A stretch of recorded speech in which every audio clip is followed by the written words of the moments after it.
2018년 이후로 BTS의 경이적이라고 할 만한 세계적인 성공, 그리고 블랙핑크나 트와이스 등의 걸그룹이 아시아뿐 아니라 북미나 유럽 등의 해외 시장에서도 인기를 모으면서 일본 댄스 그룹 업계도 변화의 물결을 만들어냈습니다. 같은 아시아인으로서, 그리고 같은 댄스 그룹을 제작하는 입장에서, 또 한편으로는 세계 음악 시장 2위를 가진 나라, 그리고 아시아에서 댄스 아이돌 그룹을 가장 앞장서서 대중화하기도 했던 일본이라는 나라에서 자극을 받는 것은 당연한 일일지도 모릅니다. 2018년을 기점으로 일본의 대형 아이돌 엔터사들이나 일본 아이돌 업계들은 세계 진출이라 읽고 미국 시장을 정조준하겠다는 포부를 밝힌 그룹들이 나오기 시작했고, 아시아 진출에도 도전하려는 움직임을 보이기 시작했습니다. 가장 큰 변화는 K-팝 업계에서 활약 중인 작곡가, 안무가, 프로듀서 등을 섭외하는 비율이 점차 늘어나고 있다는 것입니다. 이미 2010년 K-팝 걸그룹 열풍을 중심으로 생겨난 2차 한류붐 이후 일본 아이돌 업계는 실력적인 부분에 있어서 많은 비교를 당하고 또 자국 내에서 비판을 받아야 했습니다. 한편 이러한 비판에 자극을 받기도 했고, 역발상으로 보자면 K-팝과 유사한 형태의 댄스 그룹을 제대로 만들 수만 있다면 자국에서 인기를 얻을 수도 있음을 뜻했습니다. 그리고 이미 이 지점에 대해서는 2010년 10월 16일 방송된 그것이 알고 싶다 일본을 강타한 한국 걸그룹 열풍 방송에서 작곡가 김영석 씨가 언급한 부분이기도 했습니다. 한국과 같은 걸그룹을 만들어야 되겠다라고 생각을 하겠죠. 근데 그 준비 기간이 최소한 3, 4년은 걸린다는 거예요. 연습시키고 또 교육시키고 뭐 이미지 만들고, 그 3, 4년의 시간을 허비할 바에는 한국에 잘 만들어져 있는 컨텐츠를 수입해서 그 시장을 같이 일본 시장을 공략하는 게 훨씬 더 효율적인 것이 아닙니다. 김영석 씨 말처럼 자체 제작 시도는 2011년도를 전후해서 본격화됐습니다. 그리고 10여 년의 시간이 흐르는 과정에서 2018년 이후부터 이제 소위 세계 진출, 해외 진출, K-팝 대항마 등등의 수식어를 붙여가며 활동하는 그룹들의 특징은 해외에서 활동한 경력이 있는 J-팝 뮤지션들을 섭외하는 평범한 흐름 외에 K-팝 업계에서 활동 중인 인력들을 활용해 그룹 프로듀싱에 참여시키는 경우가 늘어났다는 것입니다. 그리고 이를 대대적으로 홍보하는 그룹도, 의도적으로 숨기는 그룹도, 또 K-팝 스태프들이 참여했지만 결과물은 J-팝이라 주장하는 그룹도 있습니다. 일본 댄스 그룹 업계, 아이돌 업계의 K-팝 업계의 인력들에게 점차 손을 뻗게 되는 흐름은 어떻게 흘러왔을까요? 2010년도에 유튜브 등을 통해 소녀시대와 카라 등의 걸그룹이 인기를 모아 일본 진출이 시작됐고, 잇따라 인기 보이그룹들의 일본 진출도 시작되자 2010년도부터 K-팝 대항마를 외치며 소위 실력파 댄스 그룹을 제작하겠다는 일본 기획사들이 늘어났습니다. 특히 이미 90년대부터 실력파 댄스 그룹을 제작해왔던 기획사들이나 새로운 댄스 그룹을 기획하고 있던 기획사들은 실력파 그룹을 새롭게 만들겠다며 한마디로 우리도 할 수 있다는 취지로 자체 제작 시도를 시작했습니다. 특히 보이그룹은 메이저 남성 아이돌 시장을 사실상 독점한 자니스 사무소의 존재로 인해 데뷔시켜봐야 자니스의 공동 출연 보이콧으로 미디어 활동에 제약이 심할 것을 우려해서인지 걸그룹들을 준비하는 기획사가 많았습니다. 2005년 9인조로 결성하여 인디 활동을 거쳐 2009년 5인조로 재편 후 메이저 데뷔를 하게 된 레프로 엔터테인먼트의 걸그룹 라인이 대표적으로, 레프로 엔터테인먼트는 배우 중심 기획사이긴 했으나 당시 K-팝이 일본에서 인기를 끌기 시작하는 점에 착안한 대형 음반사 소니뮤직의 지원 아래 기존에 활동 중이던 걸그룹 라인을 실력파 걸그룹 형태로 리부트하여 활동시킬 계획을 세웠습니다. 9명의 예비 멤버들을 추린 후 2박 3일간의 합숙 오디션을 거쳐 선발된 5명의 멤버로 다시 새로운 활동을 기획했습니다. 당시 음반사로 낙점된 소니뮤직 측에서는 K-팝 걸그룹 유행에 편승하려고 퍼포먼스 걸즈 유닛이라는 이름을 붙여 홍보를 시작하며 소위 실력파 그룹으로서 라인의 흥행에 기대를 걸고 있었습니다. 리부트 데뷔 당시에는 K-팝에 승부하는 걸그룹이라는 기획인 셈이었습니다.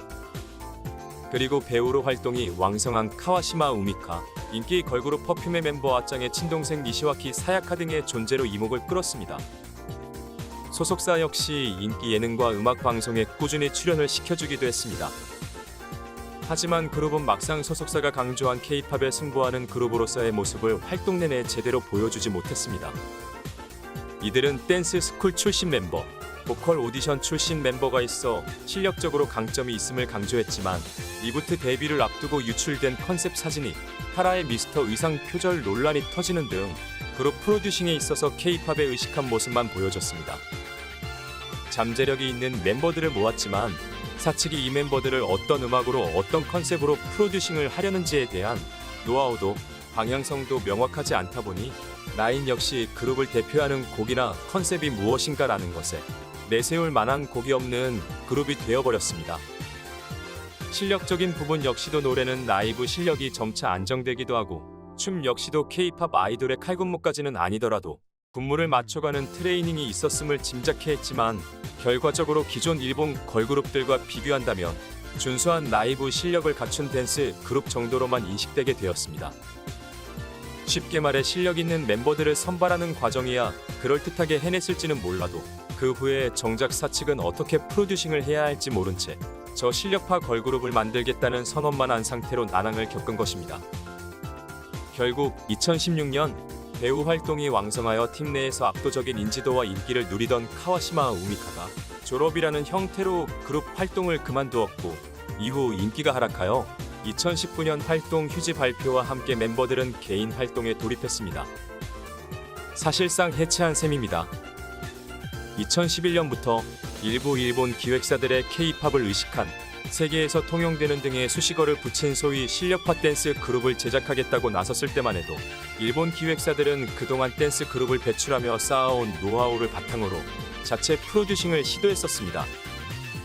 그러나 일본 기획사의 실력파 댄스 그룹 자체 제작 시도의 문제점은 매우 빠르게 드러났습니다. 노래를 잘하거나 춤을 잘 추는 인재들은 오디션 등을 통해 어떤 식으로든 일단 모으는 데 성공했지만 그 다음 이들을 어떤 컨셉으로 데뷔시킬지 막연했던 것입니다. 간단히 당시 상황을 요약하면 실력파 댄스 그룹임을 일본 대중들에게 어필해야 하면서 한편으로는 K-팝 아이돌과는 또 차별화가 되는 프로듀싱도 필요하다는 난제에 빠진 것입니다. 같은 문제에 직면한 걸그룹이 페어리즈입니다. 2011년 9월 오디션 방송을 통해 데뷔한 걸그룹 페어리즈는 훗날 리지 프로젝트로 데뷔하게 되는 미주처럼 리온TV와 손잡고 오디션 프로로 멤버들을 뽑았고 이를 아침 방송 스키리에서 공개하며 데뷔 전부터 관심을 모았습니다. 소속사는 아무로나미에 스피드, 다펌프, 윈즈 등 일본의 실력 있는 댄스 가수들을 배출해온 라이징 프로덕션 소속이었습니다. 소속사 라이징 프로덕션은 과거 일본 최남단의 섬 오키나와의 오키나와 액터즈 스쿨을 통해서 재능 있는 인재들을 모아다 데뷔시키는 방식으로 스타들을 다수 만들어 왔는데 극단적으로 말해 이미 트레이닝이 다 된 인재들을 모아다 데뷔를 시켰으니 트레이닝에 투자를 한 것은 많지 않았습니다. 페어리즈 역시 여전히 댄스 스쿨에서 인재를 모아다 프로듀싱을 시도했고 세계에서 통용하는 걸그룹이라는 수식어를 붙였습니다. 댄스 스쿨에서 춤을 오랫동안 배워온 인재를 모으고 오디션 방송으로 멤버 선별로 발빠르게 데뷔시켰습니다. 그러나 이 그룹 역시 엉성한 프로듀싱으로 아쉬움을 자아내게 했습니다. 데뷔 초에는 멤버 이토 모모카 혼자 가창을 했고 나머지 멤버들은 춤만 췄습니다. 이후 6번째 싱글이 되어서야 멤버 시모무라 미키가 이토 모모카 혼자 부르던 보컬 파트의 지분을 일부 가져가면서 가창 파트를 나누기 시작했습니다. 그나마 나머지 멤버들이 마이크를 쥐고 후렴구 떼창에는 일부 참여하긴 했지만 개별 파트가 거의 없어 댄서에 가까운 인상을 남겼습니다. 음악적으로는 처음에는 댄스 팝을 하다가 반응이 저조하자 갑자기 복고 컨셉을 하겠다며 90년대 인기를 끌었던 장르 유로비트 컨셉을 내세우기도 했습니다.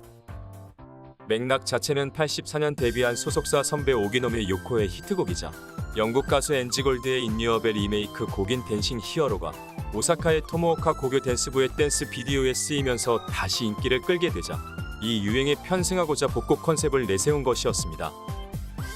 그리고 그 결과물에 대한 평은 좋지 않았고 인기를 끌지도 못했습니다.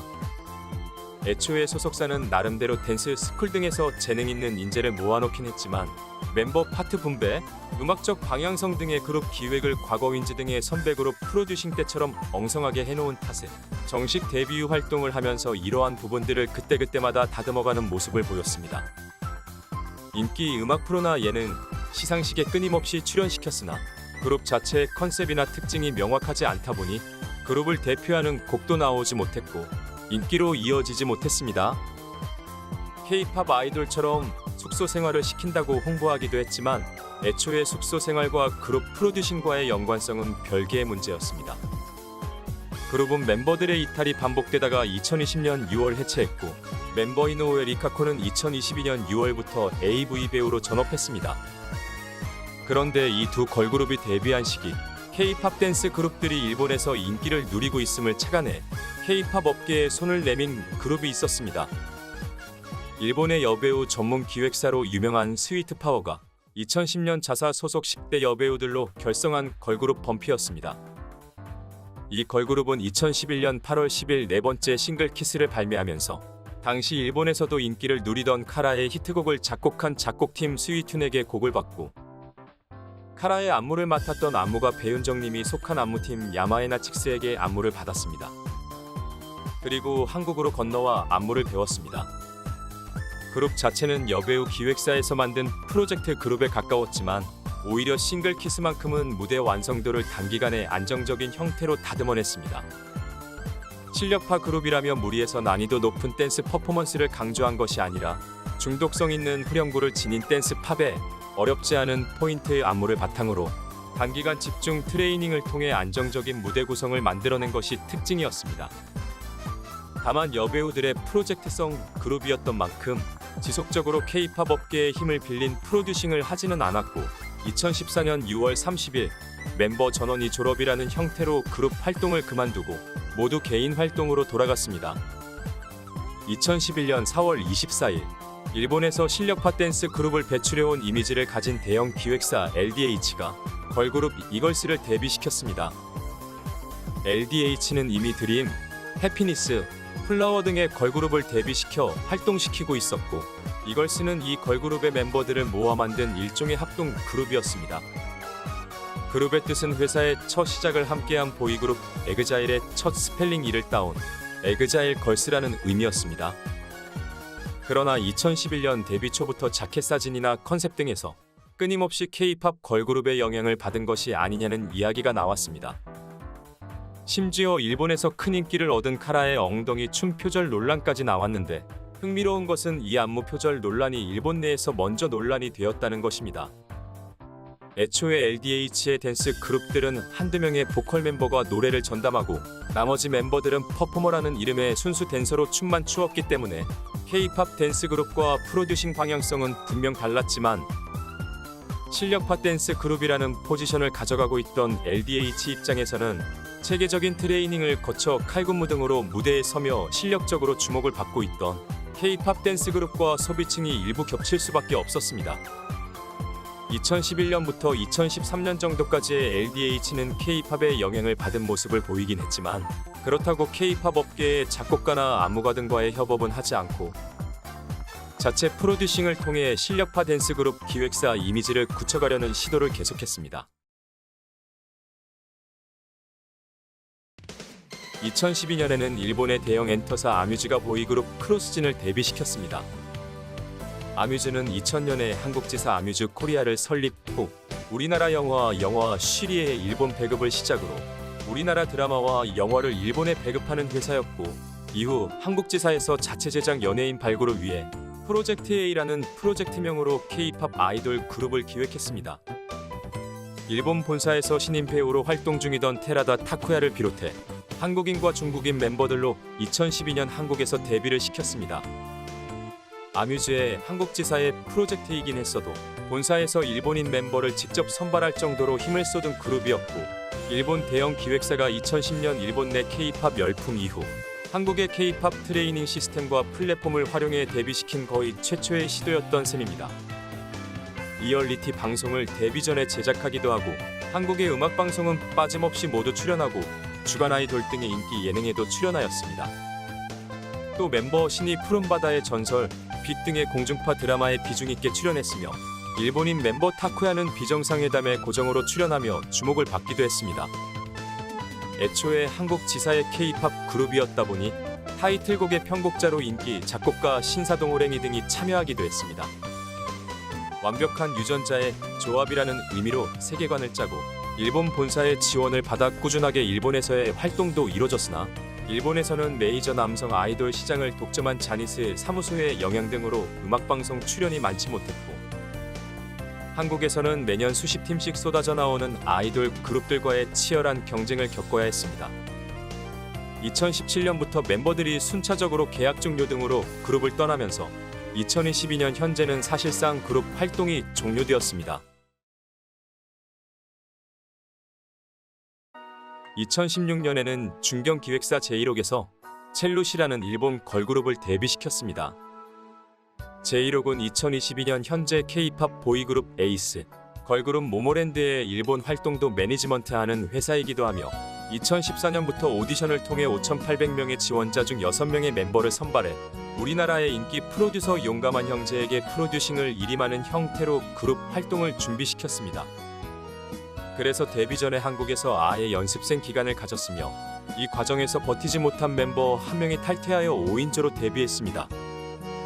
용감한 형제의 프로듀싱을 비롯해 한국에서의 뮤직비디오 촬영을 하는 등 K-팝 업계의 도움을 받은 프로듀싱을 거친 그룹이었으나 일본 내 인기 음악방송에 출연 등이 없어 화제성이 약했습니다. 멤버들도 활동 1년부터 이탈과 영입이 반복되었으며 2021년에는 멤버가 단 둘만 남게 되었습니다.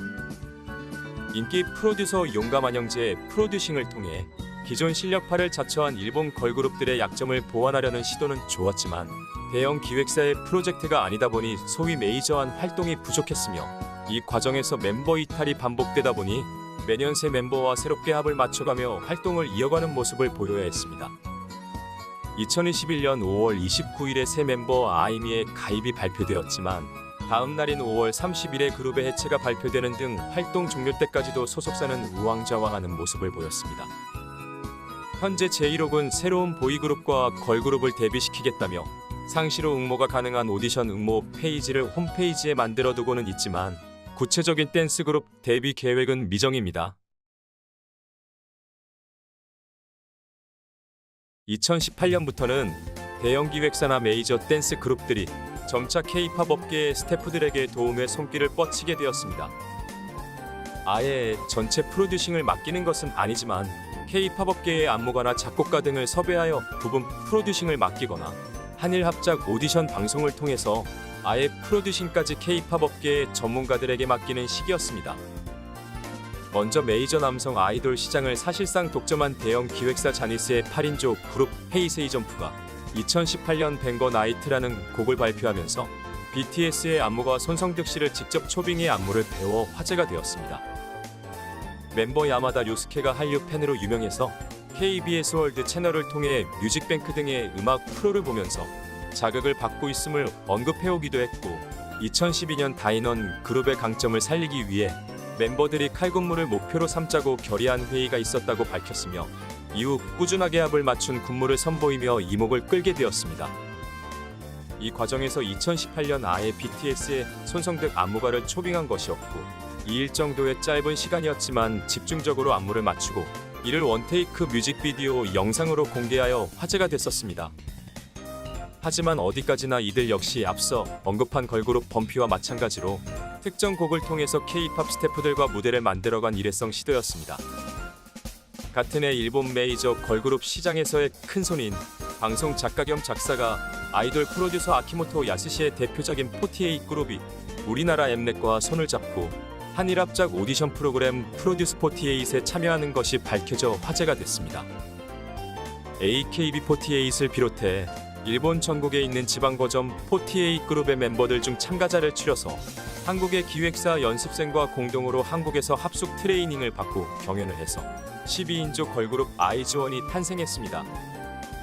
방송 전 사전 오디션과 최종 생방 경연곡의 아키모토 야스시가 작사에 참여한 것 말고는 일본 48 그룹 관계자들은 직접적으로 오디션에 관여하는 모습을 거의 보이지 않았고 48 그룹 멤버들은 한국에서 한국 트레이너들에게 트레이닝을 받고 경연을 준비하고 흰공 연습생들과 함께 무대를 준비하며 알아서 실력을 쌓아서 돌아왔습니다.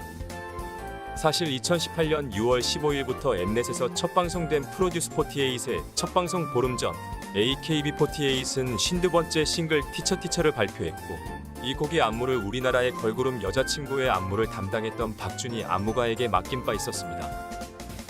48 그룹 측은 K-팝 요소를 도입한 혁신적인 섹시 앤 큐트 댄스라고 밝혔고 멤버들은 좋은 의미로 여러분들의 기대를 배신하는 곡이 될 것이라고 밝혔습니다. 하지만 다인원이라는 정과 해외 안무가에게 안무를 받았음을 감안하더라도 트레이닝 없이 무대에 서는 AKB48에게 칼군무 등을 기대할 수는 없었습니다. 이걸스 등으로 K-팝 프로듀싱에 영향을 받은 모습을 보이던 LDH는 2018년부터 오디션을 거쳐 2019년 댄스그룹 발리스틱 보이즈 프롬 에그자일 트라이브를 정식 데뷔시켰습니다. 기획사 특유의 분업화 프로듀싱이 아닌 멤버 전원이 춤과 노래, 랩을 한다는 컨셉의 7인조 그룹으로 데뷔했으며 2020년 8월 10일 발표한 디지털 싱글 썸머와이프에서는 트와이스, 있지, 아이오아이, 갓세븐 등의 음반에 참여한 우리나라 작곡가 귓방망이에게 곡을 받았습니다. 다만 LDH는 일본 전역과 미국, 대만 등의 자체 운영 중인 댄스스쿨 EXPG가 있기도 하고 주기적으로 보컬과 랩 오디션으로 인재들을 뽑아왔다 보니 그룹의 활동곡 정도만 K-팝 업계의 작곡가에게 곡을 받는 모습을 보였습니다. 한편 2022년 기준 약 110년의 역사를 지닌 코미디언 중심의 일본 대형 연예기획사 유시모토 응업도 2010년부터 유시모토 엔터테인먼트 서울이라는 이름으로 한국 지사를 설립하고 한국 엔터 시장에 뛰어들었는데 이 한국 지사의 아이디어로 CJ 엠넷의 오디션 프로그램 프로듀스 101의 일본판인 프로듀스 101 재팬의 2시즌을 공동 제작하며 K-팝 업계의 프로듀싱을 통한 보이그룹 제작을 시도했습니다. 요시모토는 CJ와 합작사 라포네 엔터테인먼트를 설립하여 데뷔그룹인 JO1과 INI의 매니지먼트를 하고 있으며 두 그룹은 일본인으로 구성된 K-팝 스타일의 그룹이라는 점과 본사 요시모토 응업의 힘으로 안정적인 활동을 이어가며 일본 J-팝의 남성 댄스 아이돌 업계의 신흥 강자로 주목받게 되었습니다. 작곡 등을 비롯해 그룹 컨셉 등을 총괄하는 프로듀싱 등에는 모두 한국의 스태프 손길이 닿아 있고 안무 역시 한국의 세븐틴 안무가에게 안무를 받는 한편 현 시국 전까진 모든 음반 준비를 한국에서 다 했었습니다. 2020년부터 현 시국의 본격화로 한국에 방문이 어렵자 온라인을 통해 원격으로 안무를 배웠을 정도였습니다. 현재 메이저 남성 아이돌 시장을 사실상 독점한 자니스 사무소의 인기 아이돌과도 직접 경쟁이 가능한 정도의 음반 판매량을 보이고 있으며 프로듀스 101 재팬 출신이라는 이점을 살려 아예 우리나라 엠넷 음악방송이나 엠넷의 인기 온라인 콘텐츠 그리고 K콘에도 출연하며 K-팝 플랫폼을 통해 해외 활동에 이점을 보이고 있습니다. 첫 그룹 JO1 데뷔 당시 이들은 엠넷의 방송 활동 등을 근거로 해외에서도 주목하는 그룹이라는 식의 마케팅을 하기도 했습니다. 여담으로 한국지사의 K-팝 연계 활동에 고무된 요시모토 응업 본사는 이후 AKB48 출신 타카하시 주리가 소속된 K-팝 걸그룹 로켓펀치의 일본 매니지먼트도 뛰어들었습니다. 2022년 3월 18일에 일본의 신생 음반 레이블 엑스갤럭스에서 7인조 걸그룹 엑스지가 데뷔했습니다. 일본의 대형 음반사 겸 연예기획사 에이벡스가 회사에 상표 출원을 한 점, 그리고 에이벡스 소속의 프로듀서 제이콥스가 엑스지를 프로듀싱하는 사실이 알려져 사실상 에이벡스 산하 레이블 소속 그룹으로 알려졌습니다. 그룹명 엑스지는 엑스트라오디너리 걸스의 약자로 직역하자면 비범한 소녀들이라는 뜻입니다. 그룹 총괄 프로듀싱은 한국과 일본에서 작곡가로 활동 중인 제이콥스라는 뮤지션이 담당 중입니다. 제이콥스는 미국 태생이면서도 한국인 아버지와 일본인 어머니 사이에서 태어난 혼혈입니다. 영어, 한국어, 일본어에 능통하며 과거 에이벡스에서 트레이닝을 받다가 한국으로 넘어와 MC몽의 프로듀싱으로 화제가 된 보이그룹 달마시안의 리부트 그룹 DMTN에서 사이먼이라는 이름으로 활동하다가 프로듀서로 전향하여 K-팝 아티스트들의 곡을 쓰며 활동을 이어갔습니다. 트와이스의 히트곡 우아하게, 치얼업, TT의 일본어 버전 가사를 쓰기도 했으며 이후 에이벡스 소속 프로듀서로 자리매김하여 걸그룹 엑스지의 총괄을 맡게 되었습니다. 그룹의 특징을 꼽자면 먼저 상대적으로 장기 트레이닝 시스템이 정착되지 않은 일본 댄스 그룹 업계에서 이례적으로 긴 시간 트레이닝을 거친 멤버들로 구성된 팀이라는 것입니다. 가장 오랜 기간 연습생을 거친 멤버가 2017년에 열린 오디션 출신으로서 크게 보면 5년여의 준비 기간을 거쳐 데뷔 그룹이 탄생한 것이라 볼 수 있습니다. 멤버별로 준비 기간은 다르지만 아무튼 총 5년간의 기간을 거쳐 데뷔조가 결성되었고 에이벡스가 운영해온 트레이닝 센터 에이벡스 아티스트 아카데미를 통해 기본 트레이닝을 받아왔음을 짐작할 수 있습니다. 또 다른 특징은 일본 댄스 그룹 업계에서는 드물게 소위 걸크러쉬 장르에 가까운 컨셉으로 데뷔를 했다는 것입니다. 데뷔곡은 힙합과 R&B 장르에 기반을 둔 곡으로 소개되고 있으며 일본 걸그룹에서는 드물게 래퍼들도 포함된 멤버 구성을 갖췄습니다. 5년여의 준비 기간을 거친 만큼 댄스에 있어서도 칼군무에 신경 쓴 안무를 선보이고 있습니다. 데뷔 프로모션 영상 중에 한국의 대형 엔터사 YG 엔터테인먼트 산하의 댄스 보컬 아카데미 YGX에서 댄스 영상을 촬영한 것이 공개된 데다 YG의 아티스트들이 에이벡스와 합작사 YGEX를 통해 일본 진출을 하고 있다는 점이 맞물려 YG 소속 아티스트라는 오해가 있었지만 이는 사실이 아님이 밝혀졌습니다. 현재 그룹의 정확한 정체성은 순수하게 에이벡스 산하로 확실시되는 엑스갤럭스 소속이고 멤버 전원 에이벡스 트레이닝을 받아왔다는 것입니다. 여기에 한일 혼혈 프로듀서 제이콥스 그리고 한국인 래퍼 등이 합작해 데뷔곡 티피토스를 작곡했다는 것, 제이콥스가 그룹에 대해서 한일 합작이라는 표현을 썼다는 것입니다. 데뷔곡은 영어곡이며 세계를 향해 나아가겠다는 포부가 담긴 내용을 담고 있습니다. 엑스지가 6월 29일 두 번째 싱글을 발표하면서 우리나라 음악방송 M카운트다운에 출연한 것을 시작으로 공중파 3사의 음악방송을 비롯해 우리나라 케이블 음악방송 출연을 이어가며 한국에서 활동을 시작했습니다. 우리나라 음악방송에 출연한 덕분에 각종 직캠 컨텐츠 등에도 자연스럽게 이들의 무대가 공개됐습니다. BTS의 소속사 하이브의 SNS 플랫폼 위버스에도 입점한 상태로 현재 이들은 K-팝 업계의 프로듀서에게 프로듀싱을 받고 K-팝 업계의 플랫폼으로 활동을 시작하면서 영어곡을 통해 해외 진출을 시도하려는 모습을 보이고 있습니다.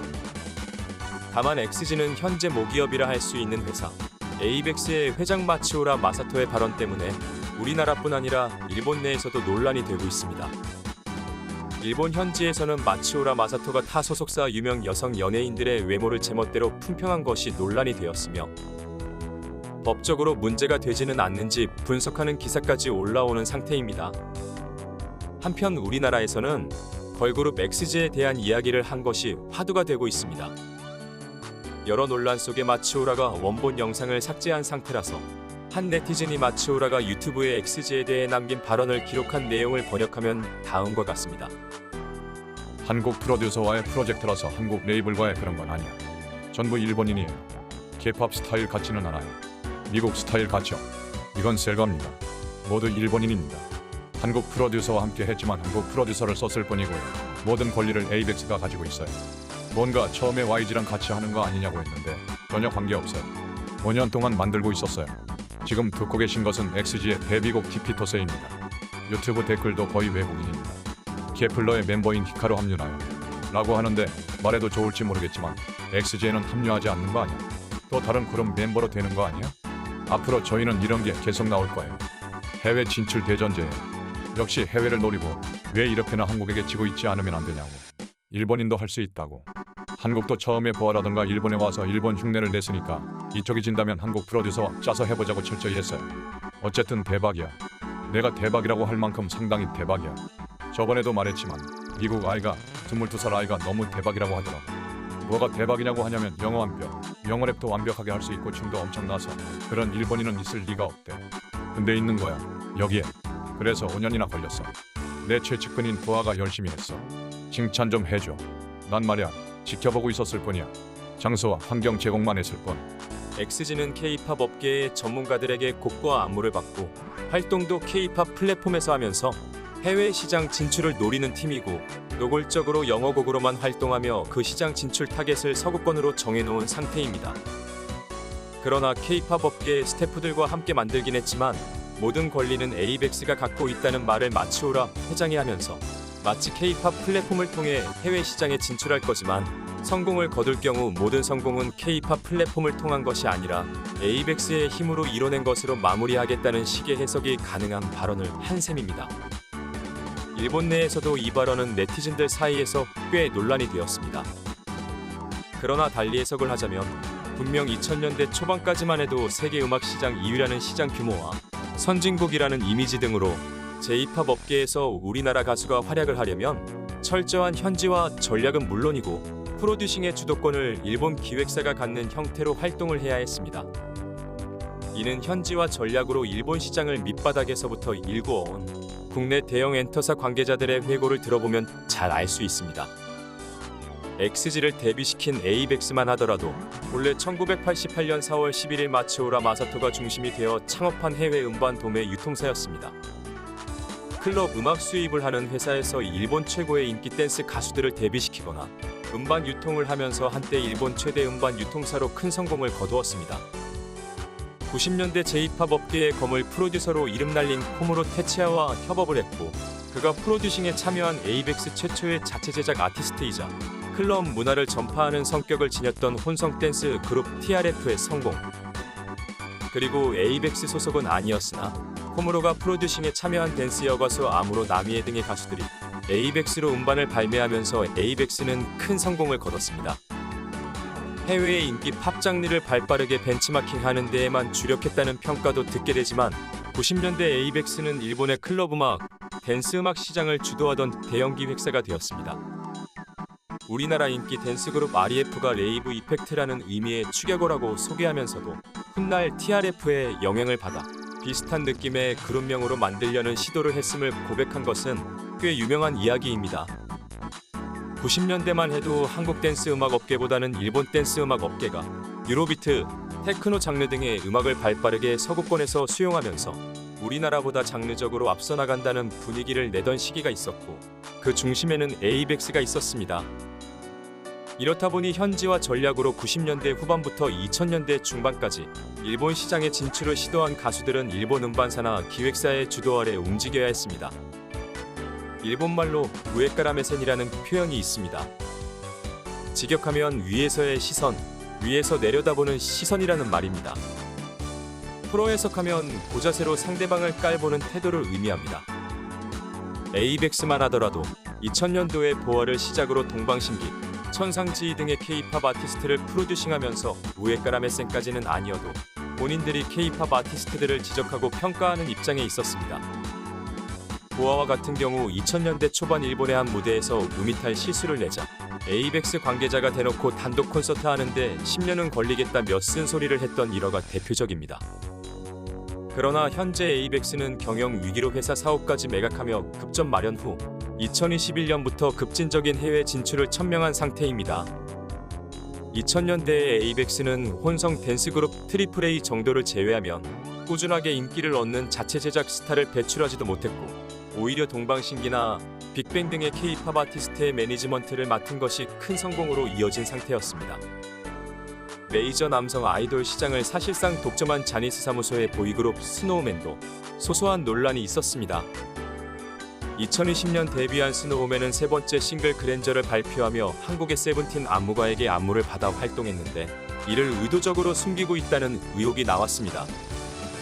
안무를 담당한 한국인 안무가가 자신의 SNS에 스노우맨 안무를 창작한 것을 업데이트했는데 얼마 뒤에 이 글이 갑자기 삭제된 것입니다. 물론 자니스는 비상식에 가까울 정도로 초상권이 엄격해서 앨범 자켓 사진을 그대로 올렸다는 점을 문제 삼았을 수도 있으나 의도적으로 K-팝 안무가에게 안무를 받은 것을 숨기려 했던 것은 아닌지 하는 의혹도 남게 됐습니다. 흥미로운 점은 이 세븐틴 안무가에게 안무를 받고 있는 그룹이 프로듀스 101 재팬 시즌 1-2로 데뷔한 그룹 JO1과 INI라는 것입니다.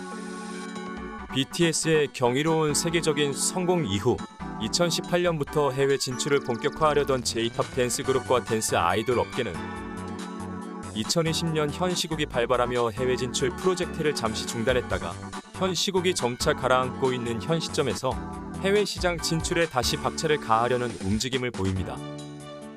2010년 K-팝 댄스 그룹들이 일본 시장에서 인기를 끌기 시작한 이후 처음에는 자체 프로듀싱을 또 점차 K-팝 업계의 부분적인 프로듀싱을 맡기다가 이제는 아예 K-팝 업계의 모든 프로듀싱을 맡기고 아예 K-팝 업계 플랫폼에까지 승선한 후 이를 발판으로 해외 시장에 진출하면서 한편으로는 대형 음반사 겸 기획사의 회장님이 이 결과물을 J-팝의 결과물로 다시 포장하려는 듯한 위험한 발언을 하는 상황에까지 왔습니다.